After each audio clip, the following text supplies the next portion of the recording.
I did want to point out one thing to you. When I ordered my GoPro cameras 2 years ago, I've got Hero 7s, 3 of them. I did buy a lot of stuff to go with them, mounts and you know, things that hold them. And I noticed that a lot of the mounting systems are a little bit cheaper on Amazon. Well, we did buy some of them from them, but most of them from GoPro.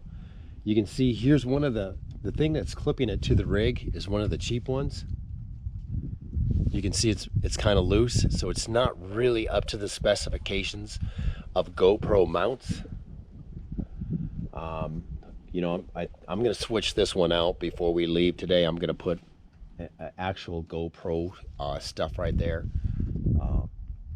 I think the camera will take out that movement, but I don't know, that's pretty much. I'm gonna definitely switch it out and put a good solid GoPro mount, authentic equipment. Anyways, we're getting ready to leave here pretty soon.